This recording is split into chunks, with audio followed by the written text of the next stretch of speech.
May 1945, Germany. 23-year-old Corporal Jimmy Hayes stood watch at a military checkpoint when a young girl, no older than 7, walked up to him. She had blonde braids and worn-out shoes with holes in them. Without saying a word, she extended both hands toward him, a gesture that needed no translation. Hayes had a Hershey's bar tucked in his pocket, set aside from his rations for later that evening. He'd been looking forward to eating it. He glanced at the girl, then scanned the empty road stretching behind her, then noticed a dozen more German children crawling out from the ruins, all eyes fixed on him, all waiting. His sergeant noticed what was unfolding, approached, and placed a firm hand on Hayes's shoulder. "Don't." "But Sarge, she's just a child." "She's a German child. For all we know, her father was firing at us yesterday."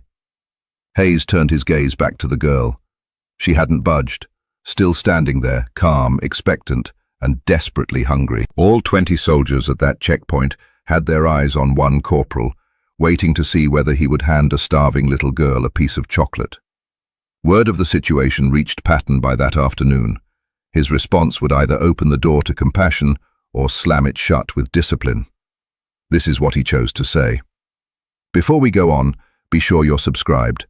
This channel brings you World War II stories that explore the toughest decisions and the human heart behind them." The town went by the name Kronberg, a modest German settlement. Combat had swept through it 2 weeks prior. Most of the buildings were still standing, but the people inside them were slowly starving. Germany was unraveling, supply routes had broken down, and food was no longer reaching small towns. Before pulling back, German soldiers had stripped whatever provisions remained. The Americans established a checkpoint on the main road to regulate movement, standard wartime procedure. Corporal Jimmy Hayes was the man on duty that morning. He was 23, raised on a farm in Iowa, and had spent 8 months fighting across Europe. He had seen combat. He had lost people close to him. But something in him hadn't hardened. He could still feel things deeply. That's when the girl showed up. She came from the direction of town, walking by herself, small-framed and thin. Her dress hung loosely off her body, clearly a hand-me-down, likely passed down from an older sibling. She walked straight up to Hayes, tilted her head back to look at him, and reached out her open hands. Hayes froze. She said nothing, spoke no English, but she didn't need to. Her eyes carried the entire message. Sergeant Mike Donovan stepped in. He was older, 35, a career military man who had lived through 2 wars and knew exactly what the rules said. Hayes stepped back. "Sarge, just look at her." "I'm looking. I see a German civilian. Feeding German civilians isn't our responsibility." "She's starving. A lot of people are starving. That's the price of starting a war and losing it." Hayes slipped his hand into his pocket and felt the candy bar. It was right there. He wasn't even particularly hungry. Giving up 1 chocolate bar seemed like nothing at all. Donovan caught the movement and wrapped his hand around Hayes's wrist. "Don't." "Why not?" "Because the moment you hand her that candy bar, every child in this town will show up here tomorrow. Then what? You going to feed 3,000 people? You have enough rations for that?" Hayes wavered. He looked at the girl again. She still hadn't moved, just standing there, holding on to hope. More children were trickling out from the side streets, moving slowly and carefully. They'd spotted the girl, spotted the soldiers, and understood instinctively. Wherever an army camped, food could be found. Within 5 minutes, roughly 30 children had gathered, ranging from about 5 to 14 years old, all of them thin, grimy, and hollow with hunger. They clustered loosely behind the first girl, not shoving or demanding, just standing quietly, wishing. One of the older boys, around 12, stepped to the front. He had picked up a few words of English. "Please, sir, we are hungry. Do you have food?" Donovan cut in before Hayes could respond. "No food for you. Go back to town." "Please, the children are very hungry." "That's not our concern. Go home." The boy held his ground. The smaller children behind him began to shift nervously. One little girl, barely 6 years old, started to cry. Silent tears, because she lacked the energy for anything louder. Something inside Hayes gave way. He couldn't do it. couldn't stand there with food in his pocket while children wept from hunger. He pulled out the candy bar and held it up. Every pair of eyes in that crowd snapped to it instantly. Donovan grabbed his arm. "Hayes, I'm giving you a direct order. Do not hand them that chocolate." "Sarge, it's one candy bar." "It's not about the candy bar. It's about what it stands for. We feed our soldiers, not the enemy." "They're not the enemy, they're children." "They're German children. Their fathers killed our men. Their mothers cheered for Hitler. Don't let yourself forget that." Hayes looked again at the first girl, the one with the braids. She still had her hands outstretched. Did she support Hitler, Sarge? Did she cast a vote for him? Did she start this war? Donovan's expression went cold.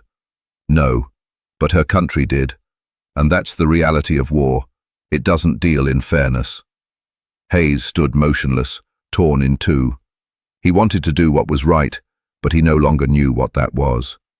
The standoff was drawing attention. Other soldiers had gathered to watch, some clearly sympathizing with Hayes, others nodding along with Donovan. Donovan called for the lieutenant. This had grown beyond his authority. Lieutenant Parker arrived, a young officer facing his first real test with civilians. He took in the scene, the children, his men, the sergeant's expression. "Sergeant? Germans asking for food, sir. I turned them away. I need a clear ruling." Parker knew the policy. Soldiers get fed first. Civilians wait for relief organizations to arrive. Hayes felt nauseous. He looked at the little girl one last time. She was still there, still hoping. And he made his choice. He peeled open the candy bar, snapped it into pieces, and walked toward the children. This time, Donovan didn't move to stop him, just watched in silence. Hayes placed a piece of chocolate into the first girl's hand. Her whole face changed. She accepted it with tremendous care, as though it were something precious, brought it to her lips, and closed her eyes.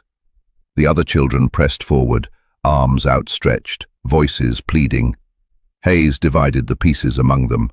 There wasn't nearly enough. 30 children, a single candy bar. Most received nothing. Those who did immediately broke their share in two and handed half to someone younger. These children understood what it meant to have too little. They understood giving up your portion for someone else. In moments, the chocolate was gone. The children stood looking at Hayes, silently hoping for more. He had nothing left to offer. He turned his pockets inside out to show them. Empty. They understood. No one complained. They simply turned and made their way back toward town, moving slowly, their hopes dimmed but without bitterness. The girl with pigtails was the last to go. She glanced back at Hayes one final time, then walked after the others. He felt hollow. He had done something, but it felt like almost nothing. Lieutenant Parker came to him. "Corporal, you just defied a direct order." "Yes, sir." "You understand that's grounds for a court-martial?" "Yes, sir." Parker studied him for a long beat, then exhaled. "I'm filing a report and sending it up the chain. The higher-ups will decide how to handle it. In the meantime, you're confined to camp. Clear?" "Yes, sir." The report climbed through division, then corps, until it reached General Patton's desk that afternoon. He read it once, then read it again. A corporal had defied orders to give food to enemy children. The lieutenant wanted guidance, pursue disciplinary action, or let it go. Patton sat with the question. It wasn't a simple call. It was about the soul of the army, about the kind of soldiers they intended to be. He picked up the phone and dialed the division commander. "I'm heading down there. Nothing happens until I arrive." The following morning, Patton's jeep pulled into Kronberg. He went directly to the checkpoint. The children were already there, more than the day before, closer to 50 now. News had traveled. The Americans had shared chocolate yesterday. Perhaps they would again. Patton climbed out and took in the scene. The children stared back at him. They didn't recognize the rank, just another American officer in uniform. He walked over to Lieutenant Parker. "Bring me the corporal." Hayes was summoned. He stood at rigid attention, stomach in knots. This was General Patton. Everyone knew what that name meant. The man had no patience for defiance, no patience for softness. Patton looked him over slowly and deliberately. You gave your rations to enemy civilians. Yes, sir. Why? Hayes considered his words for a moment, then went with the truth. Because they were hungry, sir, and they were only children. Only children. Patton let the words sit. Do you know what children eventually become? Sir? Adults, German adults, who may take up arms against us in the next war. Hayes had no answer for that. It wasn't wrong. History had a way of repeating itself. Wars circled back. Patton turned to Parker. What's your recommendation, Lieutenant?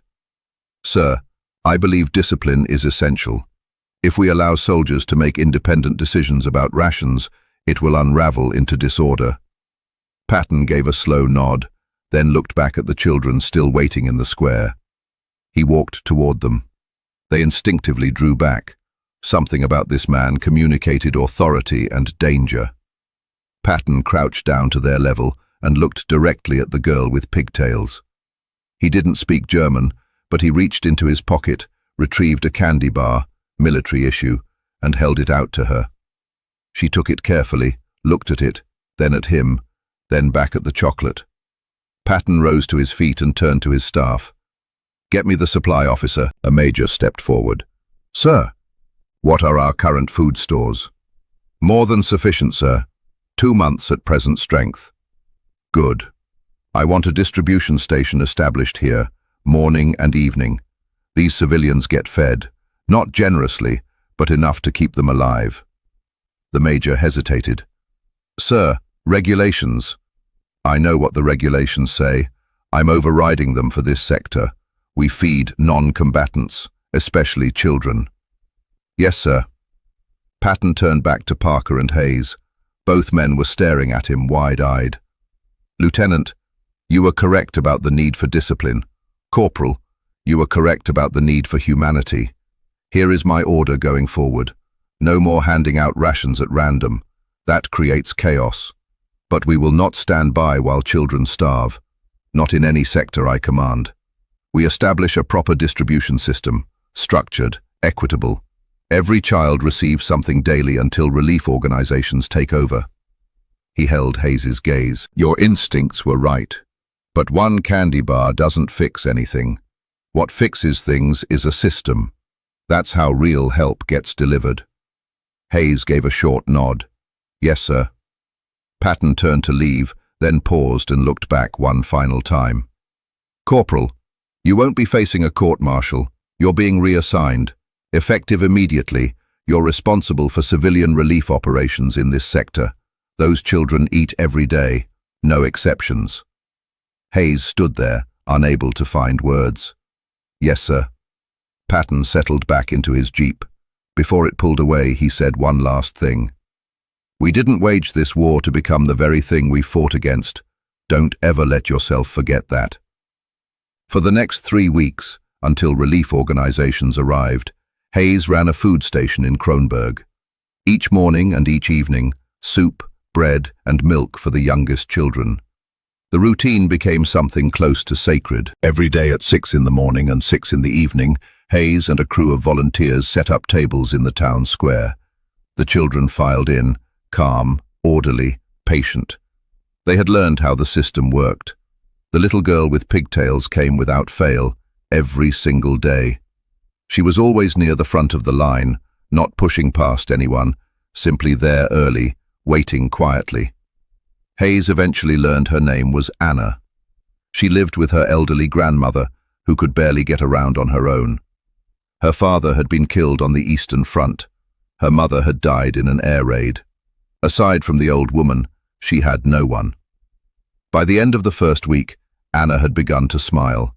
A small thing, but Hayes noticed. Her cheeks had started to fill out slightly. The sharp hollowness in her face was softening. She was slowly returning to life. 2 weeks in, something unexpected happened. Anna arrived at the morning feeding with something tucked in her hands, a piece of paper, folded with care. She walked up to Hayes, extended it toward him, and then bolted away, too shy to stay. Hayes unfolded it. It was a pencil drawing, a picture of an American soldier handing a piece of bread to a child. The soldier wore a uniform with corporal's stripes. The child had 2 pigtails. She didn't know how to write his name or any English letters, but she had drawn his face with careful attention, capturing every detail she could recall. Hayes kept that drawing for the rest of his life. He carried it with him through the remainder of his service, brought it home to Iowa, had it framed, and hung it on his wall. Many years later, his grandson stood before it and asked, "Grandpa, why do you have a kid's drawing hanging on your wall?" Hayes was quiet for a long moment, looking at it. Then he said, "Because that's the day I understood what we were actually fighting for." Patton never brought the incident up again. For him, it was simply another problem that had required a decision, and a decision had been made. But for the soldiers who had stood at that checkpoint, it was something far greater. It was the moment they came to understand that winning a war was about more than defeating an enemy. It was about the choices you made, and the men you became, once the guns went quiet.